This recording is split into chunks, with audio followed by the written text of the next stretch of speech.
He married a poor black woman dying of cancer for the sake of a bet. It was just a game to him, another challenge he couldn't lose. But the more he got to know her, the more he changed. When the truth came out, it was too late. What happened next left him speechless. Don't forget to subscribe and write in the comments what city you're from. Lucas Montgomery had always been a man of certainty. At 34, he was at the pinnacle of his success, an empire of wealth built on ruthless decisions, unshakable confidence, and an unrelenting belief that money was the ultimate measure of a person's worth. His world was filled with luxury, high-rise penthouses, private jets, exclusive clubs, and a revolving door of beautiful but ultimately disposable women who saw him as an object of desire and power. He had no patience for weakness, no sympathy for failure, and no belief in altruism. To Lucas, the world was divided into winners and losers, and he, of course, was a winner. That night, the air in the private club was thick with the scent of expensive whiskey and cigars, the chatter of the ultra-rich blending into the sultry jazz humming from the speakers. Lucas lounged in the VIP section with his closest friends, men who, like him, had climbed the social ladder not with kindness, but with ambition and sharp intellect. They weren't sentimental. They measured success in numbers, net worths, acquisitions, conquests. The conversation that evening had drifted toward an ongoing debate, the gap between the wealthy elite and the rest of society. "Come on, let's be honest," Lucas said, smirking as he swirled the amber liquid in his glass. "People are poor because they make bad choices. They lack ambition. They are complacent. They settle for mediocrity and then cry about it." Across from him, Graham, a hedge fund mogul with a perpetual air of cynicism, chuckled. "No argument here. It's simple economics. The weak get left behind." Caleb Turner, however, had a different expression, one that Lucas recognized well. It was the look of a man about to make things interesting. Caleb had been one of Lucas's longest-standing friends, though the word friendship was used loosely in their world. They were competitors, two predators constantly testing each other's limits. Caleb leaned forward, resting his glass on the marble table. "You really believe that, don't you?" Lucas raised an eyebrow. "I wouldn't have said it if I didn't." A slow smile crept across Caleb's face. "Then let's put that theory to the test." Lucas leaned back, intrigued. "I'm listening." Caleb glanced around the table, making sure all eyes were on him. "I bet you couldn't take a woman, someone completely outside of our world, and turn her into the kind of woman who belongs in it." Lucas exhaled sharply, unimpressed. "You're telling me to Pygmalion some girl into high society? Come on, Caleb, that's too easy." Caleb shook his head. "Not just any girl. Someone who has absolutely nothing in common with you. No models, no businesswomen, no social climbers. Someone truly ordinary." Lucas smirked. "Define ordinary." Caleb's gaze flicked to the bar, then past it, toward the floor-to-ceiling windows that overlook the city. "I mean, someone like her." Lucas followed his line of sight and saw a woman outside the club. She wasn't waiting for a cab or loitering for attention. She was walking past, carrying a bag over her shoulder, her stride purposeful. Even from a distance, he could see she didn't belong to their world. No designer clothes, no jewelry, nothing that suggested she had ever stepped foot into places like this. Lucas frowned. "That's your pick?" Caleb shook his head. "No, but someone like her, a nobody." He paused, then added with a sly grin, "Someone who wouldn't be impressed by you." A ripple of laughter moved through the group, but Lucas remained unfazed. "And the stakes?" he asked, taking another sip of his drink. Caleb's grin widened. $2 million. If you can marry her and keep her in your world for 6 months, I'll pay you. No tricks, no contracts, just you proving your point." The others at the table exchanged amused glances, already entertained by the mere thought of Lucas attempting such a ridiculous challenge. Lucas chuckled. $2 million is pocket change to me." Caleb shrugged. "Then don't do it for the money. Do it to prove you're right, that anyone can be bought, shaped, and molded." Lucas set down his drink, considering it for a moment. It wasn't about the money. Caleb was right about that. It was about pride, about proving a point, about winning, as he always did. Finally, he smirked, lifting his glass in a silent toast. "Fine. Get the check ready, Caleb, because I'm going to win." The laughter at the table grew louder, and the night carried on. But deep down, Lucas felt a flicker of something new. Excitement. This was different from his usual games. It was a challenge, and Lucas Montgomery never lost a challenge. Lucas Montgomery didn't waste time once he had set his mind on something. The next morning, he had his assistant compile a list of places where he might find a woman fitting the bet's requirements. It had to be someone completely outside his world. No social connections, no ambitions of wealth, and, most importantly, someone who wouldn't be swayed by his money and power. She needed to be a challenge. His assistant, a sharp woman named Evelyn, was skeptical but professional. She handed him a list of locations: community centers, small diners, local grocery stores, and working-class neighborhoods. "If you're serious about this, you'll need to go somewhere that doesn't cater to people like you," she said dryly. Lucas smirked. "That's the whole point." That evening, he took a drive through a part of the city he rarely visited. The streets were lined with old brick buildings, corner stores, and modest apartments. The luxury sports car he drove felt out of place here, drawing glances from pedestrians. But Lucas barely noticed. He was on a mission. As he slowed near a small community center, his attention was caught by a woman outside. She was helping an elderly man into a van, carefully adjusting his seatbelt while speaking to him in a warm, reassuring voice. She had short, curly black hair, dark brown skin that glowed under the street lights, and a slim frame.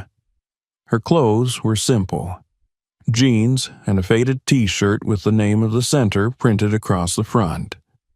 Nothing about her appearance spoke of wealth or status, but there was something else, a presence.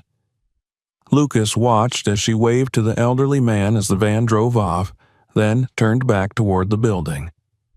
The way she carried herself intrigued him. Strong, but not hardened.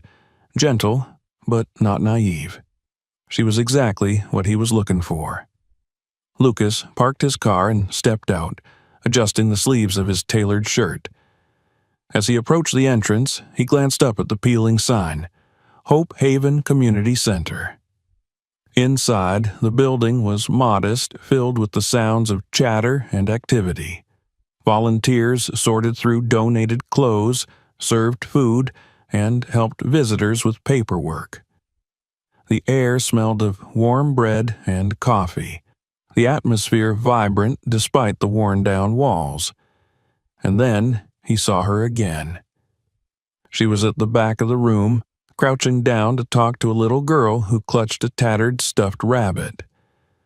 The girl looked uncertain, and the woman, Ava, as her name tag read, offered a soft smile, gently tapping the rabbit's nose before handing the girl a fresh set of clothes. Lucas felt something strange. For a moment, just a brief one, he felt completely out of place. Then he pushed the thought aside and strode forward. "Excuse me," he said smoothly.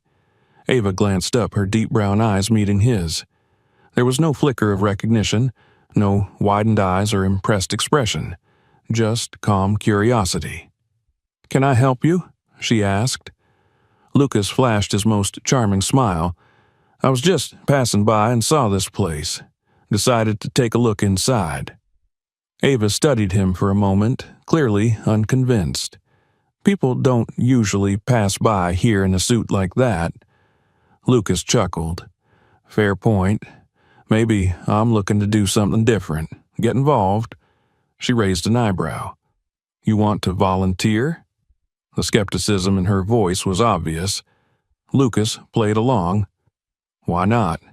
I've got resources, connections. Maybe I can help. Ava stood crossing her arms. We don't really need money. What we need is time and effort. People who actually care. Something about the way she said it, the way she looked at him, not with admiration but quiet challenge, made his usual confidence falter for just a second. I can give that too, he said smoothly. Ava studied him as if trying to decide whether he was worth the trouble. Then, finally, she sighed. Fine. Come back tomorrow. We'll see if you actually mean it. Lucas grinned.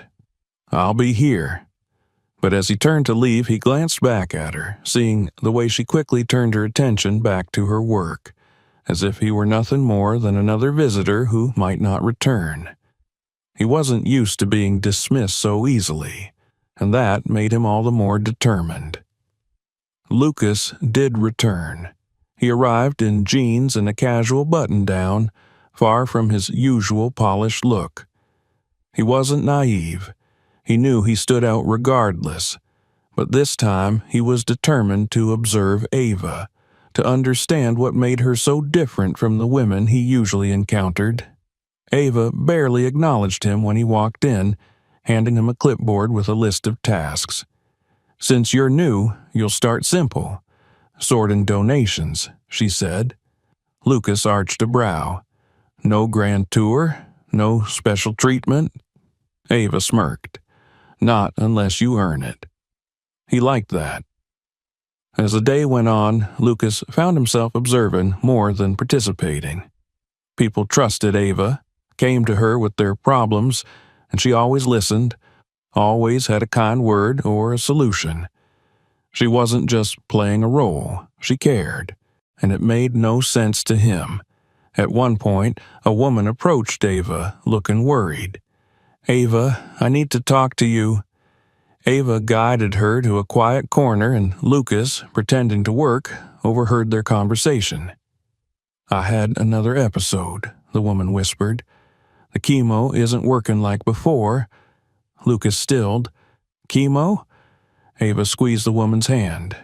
We'll figure it out. We always do. Lucas watched as Ava offered words of comfort, but something in her expression shifted. Just for a second, there was a flicker of something. Fear, pain, something she quickly buried beneath her warm exterior. And suddenly, it clicked. Ava wasn't just helping a sick woman. She was sick too.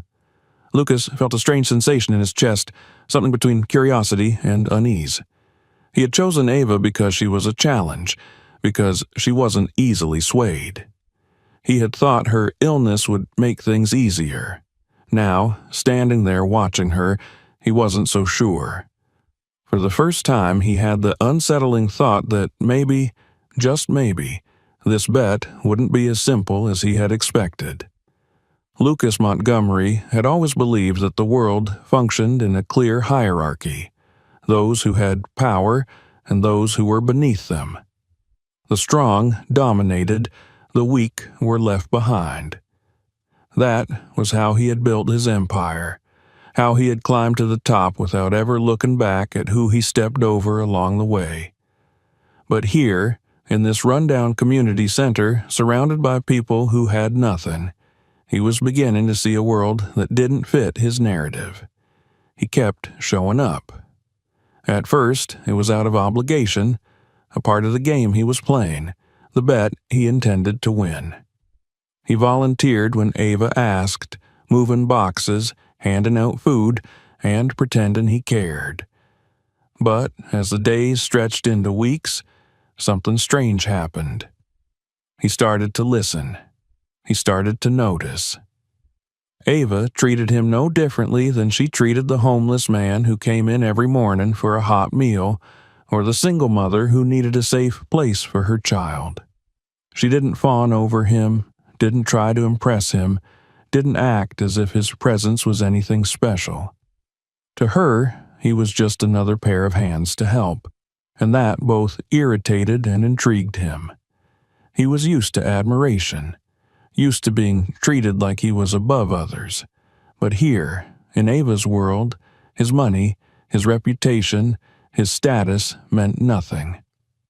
One afternoon, he found himself sitting in the break room, watching Ava as she cleaned up after a long day of work. She looked exhausted, yet there was no trace of bitterness in her expression. If anything, she seemed content. That confused him. She knew she was dying. She had limited time, yet she spent her energy taking care of people who had nothing to offer her in return. It made no sense. "You never slow down," he commented, watching as she wiped down the counters. She glanced at him, amusement flickering in her eyes. "And you never actually do any of the real work." He smirked. "That's not true. I carried boxes today. For 10 minutes before you got distracted by your phone."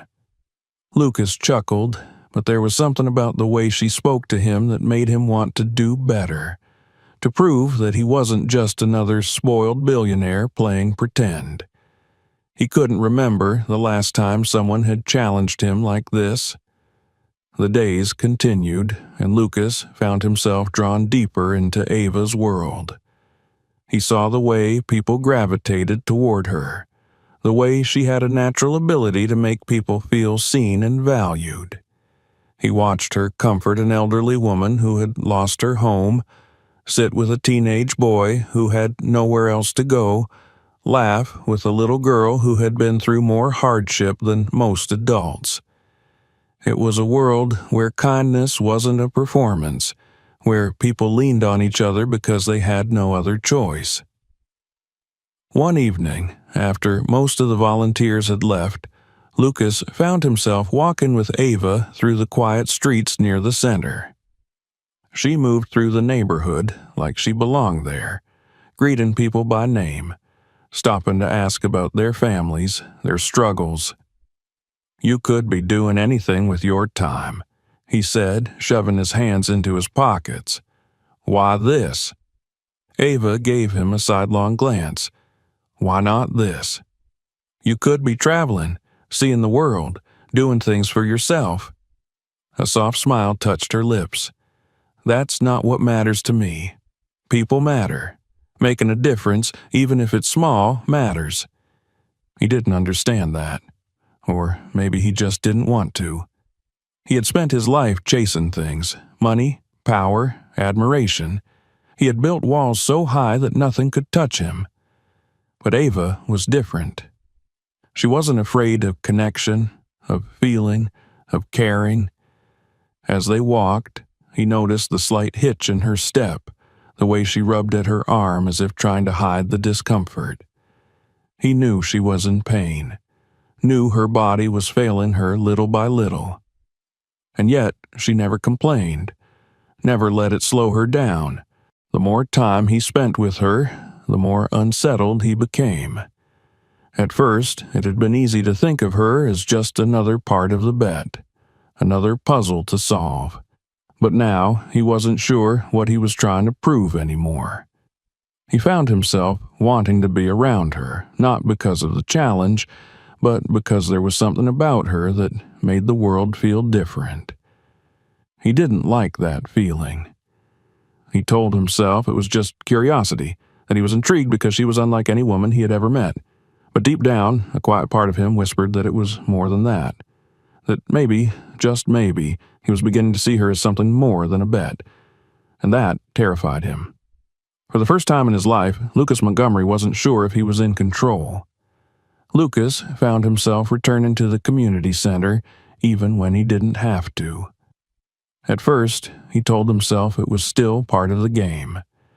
He had a role to play, and to win this bet, he had to be convincing.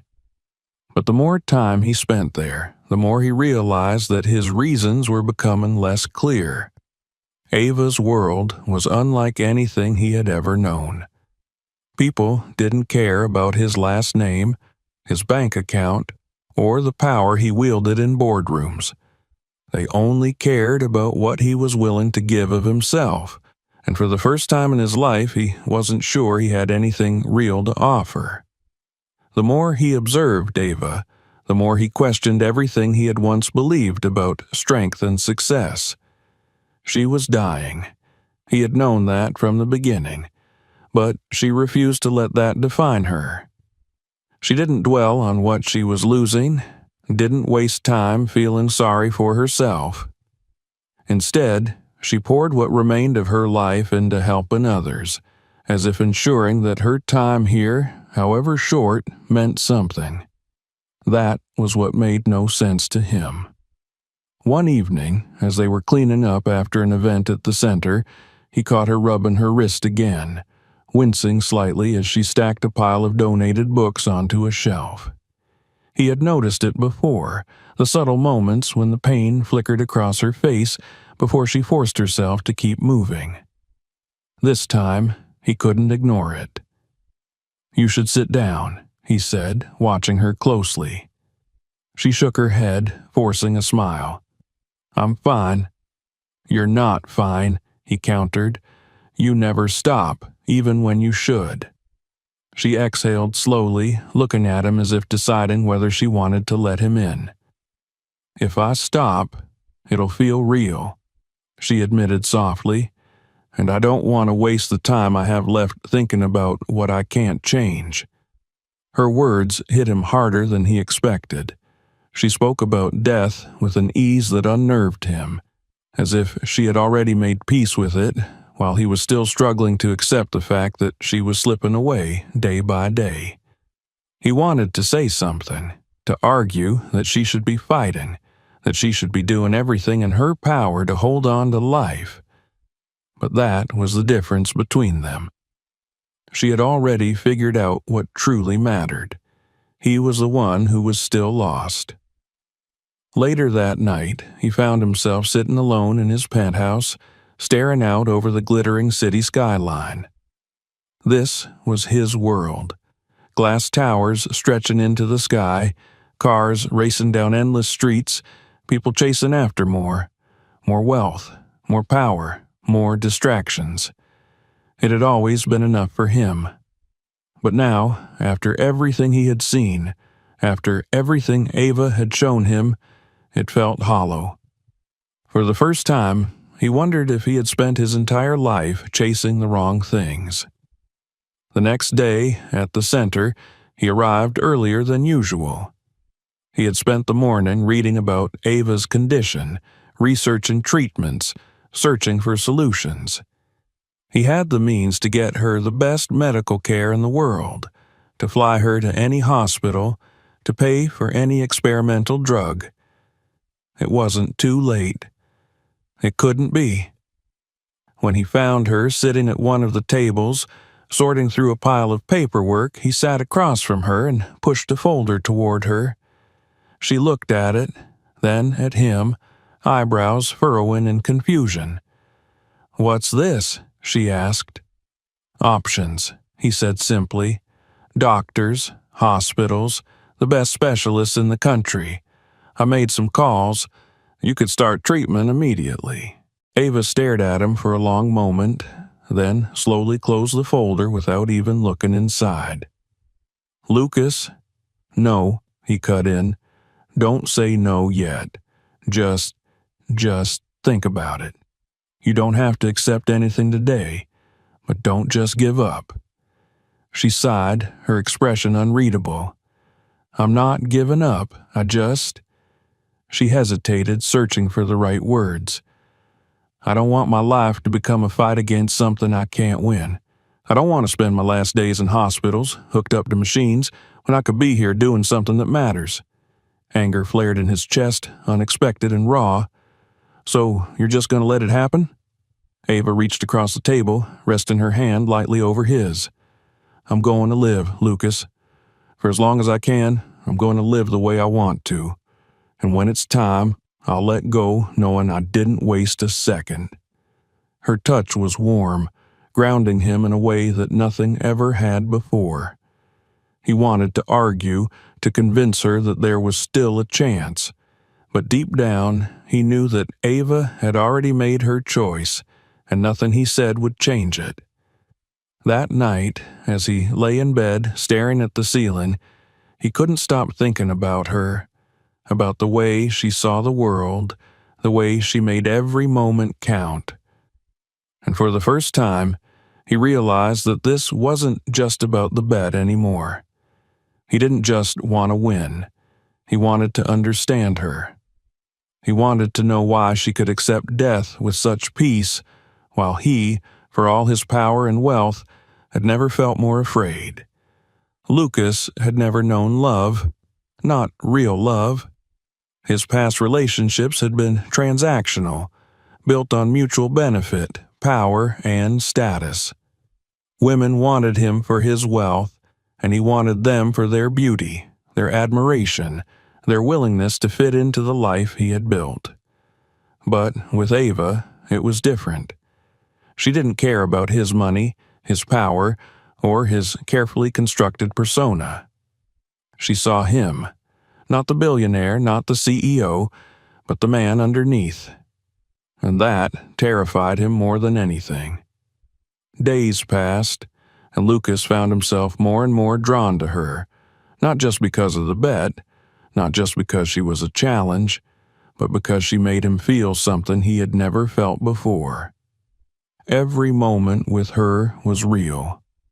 The way she laughed with the people at the center, the way she comforted a child without hesitation, the way she met the world with unwavering kindness despite knowing her time was running out. He didn't understand it, but he wanted to. One evening, as they walked through the quiet streets after closing the center, he finally voiced the question that had been haunting him. "Ava, aren't you scared?" She glanced at him, surprised. "Of what?" "Of dying." Ava was silent for a moment, then she exhaled softly. "I used to be," she admitted. "When I was first diagnosed, I was angry. I kept thinking, why me? Why now? I had so many plans, so many things I wanted to do. And then I realized something." Lucas watched her, waiting. "I was spending all my time being afraid of the future instead of living in the present." She stopped walking and turned to him. "We all die, Lucas. Some sooner than others. The only thing that matters is what we do with the time we have." He wanted to tell her that it wasn't fair, that she should have more time, that she should be fighting, but he knew she had already made peace with it. She had accepted something that he, for all his control over life, couldn't.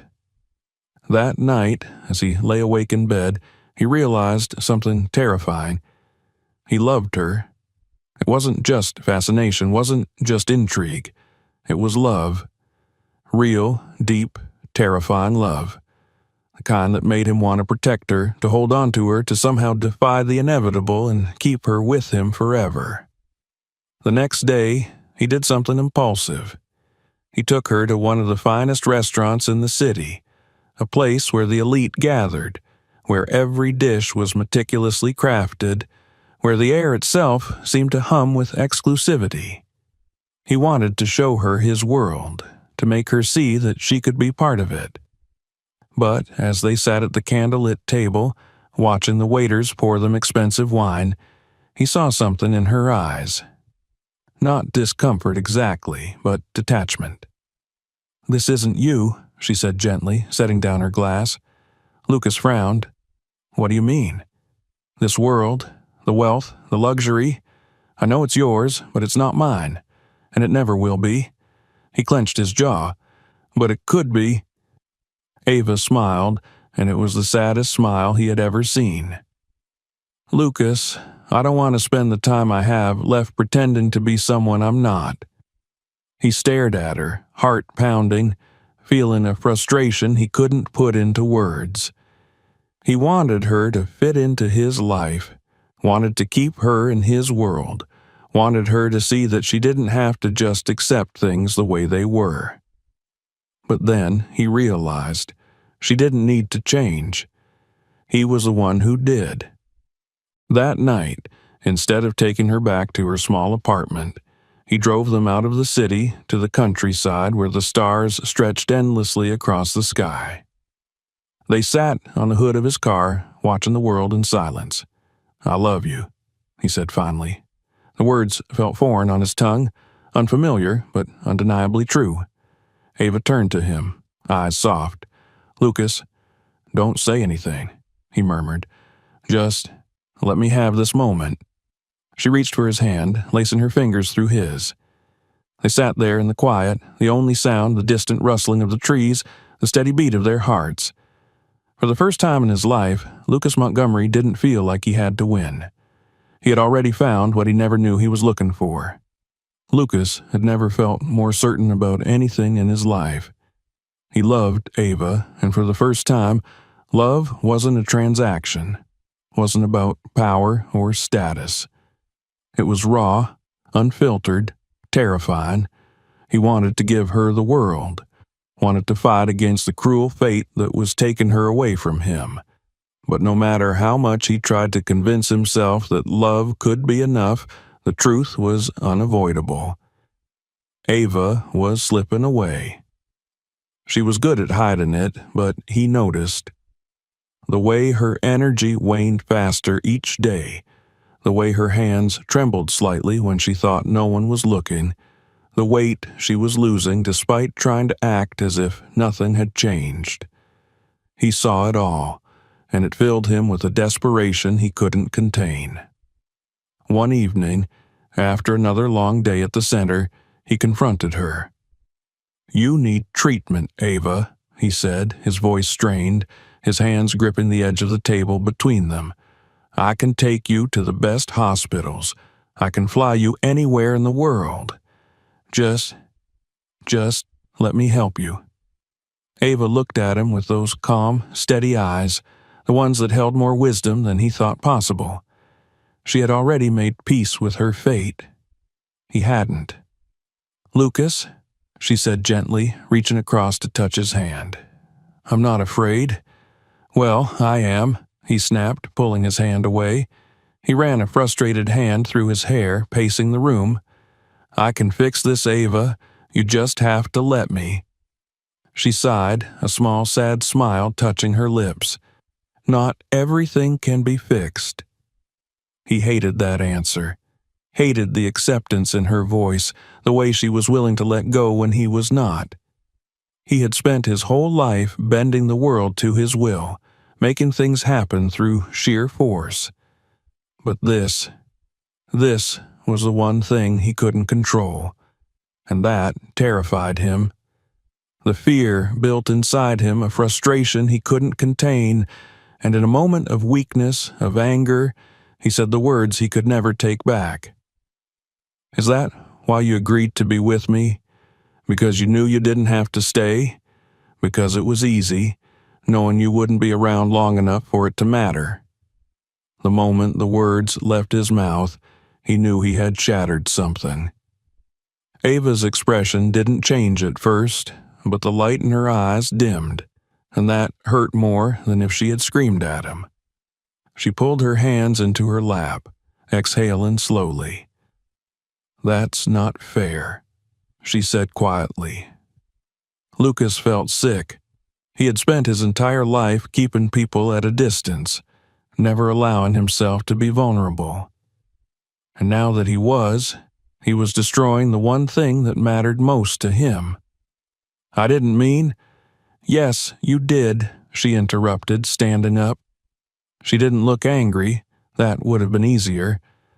Instead, she looked disappointed, and that was so much worse.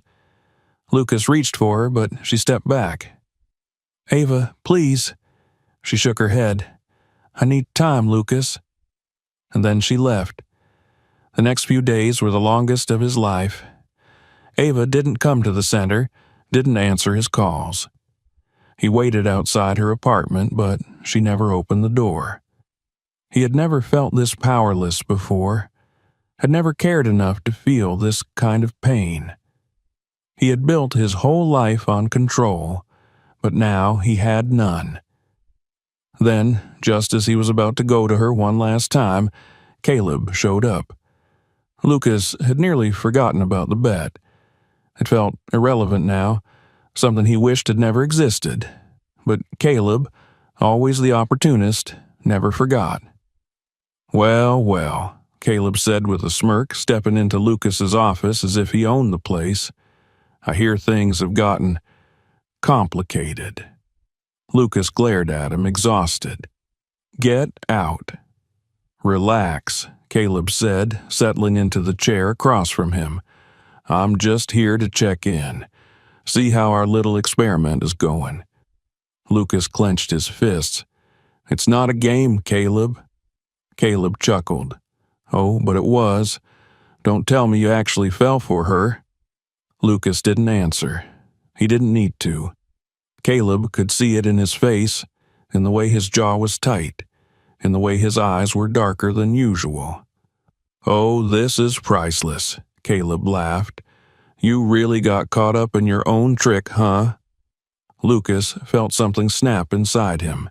He lunged forward, gripping Caleb's collar, his voice low and dangerous. "Shut up." But Caleb wasn't intimidated. If anything, he looked amused. "I wonder what she'd say if she knew the truth." Lucas froze. A cold, sinking feeling spread through his chest. Caleb grinned. "You haven't told her, have you?" Lucas swallowed hard. "Oh, man," Caleb said, shaking his head. "And here I thought you were finally growing a conscience. Guess not." Lucas let go of him, stepping back, running a shaking hand over his face. "Tell her, don't tell her, it doesn't matter," Caleb said, adjusting his collar. "But one way or another, she's going to find out. And when she does, well," he shrugged, "I guess we'll see just how real your little love story is." And with that, he walked out, leaving Lucas alone in the suffocating silence of his own thoughts. Ava was already slipping away from him, and now, he knew, he was about to lose her completely. Lucas had always believed that money could solve anything. Problems were just obstacles waiting to be bulldozed by power, influence, or sheer determination. But now, as he stood outside Ava's apartment, his hands clenched into fists, he realized that there were some things money couldn't fix. Some things, once broken, could never be made whole again. Ava still wasn't answering his calls. Days had passed since she had walked away from him, and he had spent every waking moment trying to think of a way to make things right. But nothing felt like enough. Not after what he had said, not after the way he had hurt her. Then came the moment he had been dreading. He had been sitting in his car, parked across the street from her apartment, debating whether he had the right to go up and knock again, when he saw her. She was stepping out onto the sidewalk, dressed in a simple sweater and jeans, her face paler than usual, her body looking even thinner than before. But she wasn't alone. Caleb was standing beside her, leaning casually against a lamppost, a knowing smirk playing at his lips. Lucas felt his stomach drop. Ava's face was unreadable as she listened to whatever Caleb was saying, her arms crossed tightly over her chest. But then, as if sensing Lucas's presence, she turned her head and met his gaze across the street. In that instant, he knew. She knew everything. His body moved before his mind could catch up. He shoved open the car door, striding toward them, his heart pounding in his chest. Ava didn't move. She just stood there, watching him, her expression heartbreakingly calm. Caleb turned as Lucas approached, grinning. "Well, well, right on cue." Lucas barely heard him. His entire focus was on Ava. "Ava, She held up a hand, stopping him mid-sentence. "Don't." The coldness in her voice was like a slap to the face. She turned to Caleb. "You can go now." Caleb smirked, clearly pleased with himself. "Oh, I think I'll stay. This is way too good to miss." Ava didn't even look at him. "I said, go." Caleb let out a low chuckle, shaking his head. "You're no fun." He patted Lucas on the shoulder as he walked past. "Good luck explaining this one, buddy." Lucas barely noticed him leave. He was still staring at Ava, feeling the weight of everything that had just happened pressing down on him like an avalanche. "Ava, I can explain," he said, his voice tight with desperation. She shook her head, her eyes shining with something he couldn't bear to name. "There's nothing to explain, Lucas. I know everything." He swallowed hard. "It wasn't what you think. Yes, it started as a bet, but You what?" she interrupted. "You fell for me? You changed? You realized that I was more than just some game?" Her voice didn't rise, didn't waver, but each word felt like a knife cutting into him. "Yes," he said hoarsely, "that's exactly what happened." Ava exhaled, looking away for a moment before shaking her head. "And how do I know that's not just another lie?" Lucas felt something inside him crack. He had spent his life being untouchable, unshakable, immune to emotion. But now, standing in front of Ava, watching her look at him as if he were a stranger, he felt like he was crumbling. "I don't know how to prove it to you," he admitted, his voice raw, "but I love you, Ava. And that was never a lie." She closed her eyes for a moment, and when she opened them they were filled with something that looked an awful lot like sorrow. "I believe you," she said quietly, "but that doesn't change anything." Lucas felt the world tilt. "Ava, please." She shook her head. "This whole time I thought I was choosing to be with someone who saw me for who I was. But you—" She swallowed, her voice faltering for the first time. "You chose me because of a game, because of some sick challenge between you and your friends." "I didn't know it would turn into this," he whispered. "Neither did I." Silence stretched between them. Lucas wanted to reach for her, to make her see that he was different now, that she had changed him in ways he never thought possible. But she was already stepping back, already closing the distance between them. "I can't do this, Lucas," she said. "I don't have time to waste on lies." He wanted to tell her that it wasn't a waste, that the last few months had been the only time in his life that had ever felt real. But the words stuck in his throat, useless. Ava turned and walked away, and Lucas let her go. The days that followed were a blur. He stopped going to work, stopped answering calls. He spent hours staring at the ceiling of his penthouse, his mind replaying every moment with her, trying to figure out where it had all gone wrong. But deep down, he knew. He had been the one to destroy it. Then came the phone call. It was Evelyn, his assistant. Her voice was unusually quiet, hesitant in a way he had never heard before. "Lucas," she said, "you need to come to the hospital." The world went still. He gripped the phone tighter. "What?" "It's Ava." A pause. She collapsed. Lucas didn't remember driving, didn't remember running through the hospital halls, shoving past people, demanding to know where she was. All he knew was the hollow feeling in his chest when he finally found her. She was lying in a hospital bed, her skin too pale, her body too still. Machines beeped softly beside her, an IV line running into her arm. He sank into the chair beside her, his hands trembling as he reached for hers. "Ava," he whispered. Her eyes fluttered open, and for a moment they softened. "Lucas." He swallowed hard. "I'm here." She exhaled, her fingers weakly curling around his. "You don't have to be." He shook his head fiercely. "Yes, I do." Ava gave him a small, tired smile. "You finally learned how to stay." Lucas felt his throat tighten. "I'm not going anywhere." She squeezed his hand, but he could already feel her slipping away, and this time there was nothing he could do to stop it. She was gone by morning. Lucas didn't cry. He didn't speak. He just sat there, holding her hand long after the machines had gone silent, long after the doctors had stepped in, long after the world had shifted into something unrecognizable. The woman he loved was gone. And for the first time in his life, Lucas Montgomery had lost something he could never get back. Lucas had always believed that grief was something that could be controlled, compartmentalized, shoved into a box, and locked away where it couldn't touch him.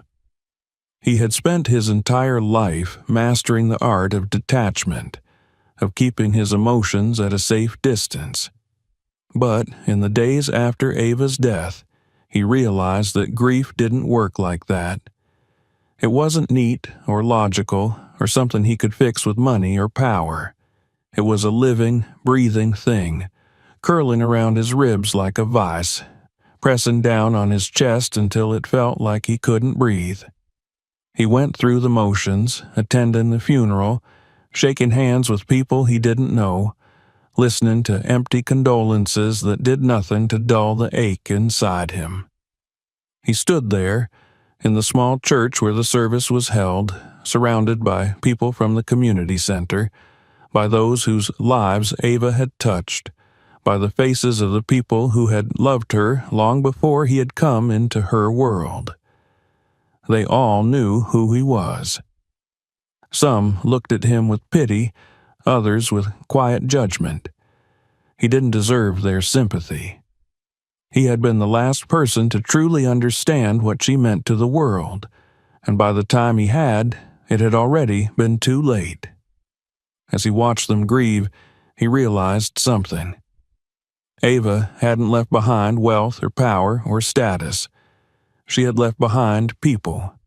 Lives she had changed. People she had lifted up. Small acts of kindness that had rippled out into the world in ways she would never see. And in that moment, Lucas knew that he had spent his entire life chasing the wrong kind of legacy. In the weeks that followed, he withdrew from everything. He barely set foot in his office, barely spoke to the people who worked for him. The empire he had spent years building suddenly felt meaningless. He had spent so much time trying to win, but now that he had everything, he realized he had nothing at all. One day, he drove back to the community center. It felt different without her there.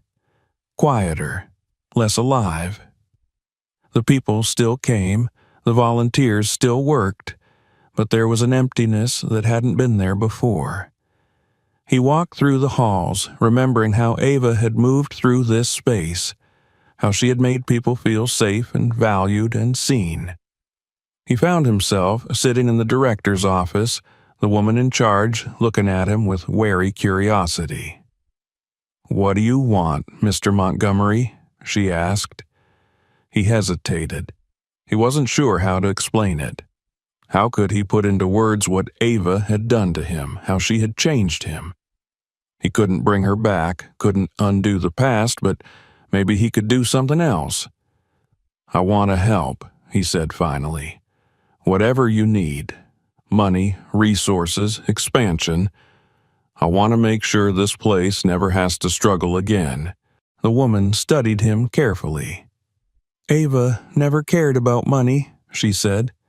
"I know," he admitted, "but I do, and I know what it can do when it's used for the right things." For the first time in his life, money wasn't something he was using to buy influence or power. It was something he could use to create, to build, to make something real. The community center became his first project. He expanded its reach, funded new programs, built medical services for those who couldn't afford treatment. But it wasn't just about the money. He was there, present, involved. He spoke to the people Ava had once helped, listened to their stories, learned their names. But it wasn't enough. Ava had given everything she had to the people who needed her, But in the end, no one had been able to save her. Lucas had spent sleepless nights thinking about how different things could have been if she had gotten treatment earlier, if she had had more resources, if the world had been fairer to people like her. And so, he made a decision. He sold his company.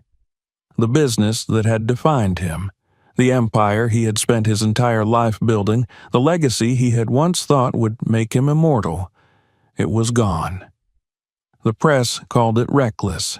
His investors called it insanity. But he didn't care. He took the billions he had amassed and put them into something that mattered. The Ava Carter Foundation was born. A charity focused on providing medical care to those who couldn't afford it, offering financial support to cancer patients, funding research for treatments that could have saved people like Ava. He put his name behind it, his resources, his time. At first, people thought it was just another vanity project, another billionaire trying to ease his conscience. But Lucas didn't disappear after the headlines faded. He was there, at the hospitals, at the clinics, at the fundraisers. He sat with families, with patients, with people who were where Ava had once been. He wasn't just throwing money at a problem. He was trying to be part of the solution. It took years, but slowly the foundation grew into something that wasn't about him. It was about Ava, about the people she had fought for, the lives she had touched. One evening, long after most of the staff had gone home, Lucas found himself in one of the foundation's clinics, walking through the halls, listening to the quiet hum of life still moving forward. He stopped in front of a wall filled with photographs of patients, families, people who had been helped by the foundation. And there, at the center of it all, was a picture of Ava. She was smiling, her eyes bright, the way he always wanted to remember her. A nurse passed by and paused when she saw him staring at the photo. "She was special," the woman said. Lucas nodded, his throat tight. "Yeah," he said softly. "She was." For the first time in his life, he understood what it meant to leave behind something real. Not wealth, not power, but love. And in that moment, he knew. Ava had saved him, and now it was his turn to make sure that the world never forgot her name. If you enjoyed this story, don't forget to subscribe for more. Let us know your thoughts in the comments. Watch more stories like this by clicking on the next video, and feel free to share this one with your friends.